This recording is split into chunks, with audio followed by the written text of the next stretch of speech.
جمعہ کے دن صحیح احادیث سے پتہ چلتا ہے کہ ایک گھڑی ایسی آتی ہے کہ جس میں انسان جو اللہ سے مانگتا ہے وہ اس کو مل جاتا ہے، یعنی اس کی دعا قبول ہو جاتی ہے۔ اس ساعت کے ایک متعین وقت میں اختلاف ہے، یعنی کس وقت ہوتی ہے یہ گھڑی، اس کے بارے میں کئی ایک روایات ملتی ہیں جو مختلف ہیں واہم۔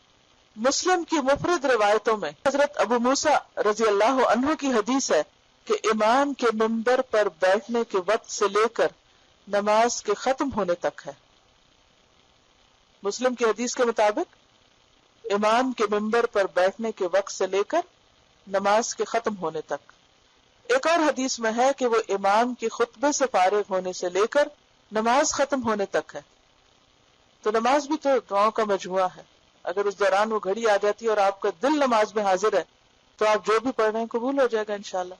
ایک اور حدیث میں ہے کہ وہ امام کے خطبے سے فارغ ہونے سے لے کر نماز ختم ہونے تک ہے۔ حضرت جابر کی حدیث میں ہے کہ وہ عصر کے بعد کی آخری ساعت ہے، یعنی سورج غروب ہونے سے پہلے کا وقت ہے۔ حضرت انس کی حدیث میں ہے کہ اسے عصر سے لے کر غروب آفتاب تک تلاش کرو۔ یہ حدیث جو ہے یہ حسن ہے، ترمذی نے اس کی روایت کیا۔ کون سی؟ عصر سے لے کر غروب آفتاب تک۔ حضرت ابوبکر اسرم نے کہا یہ احادیث دو وجہوں سے خالی نہیں، یعنی اتنا اختلاف کیوں ہے؟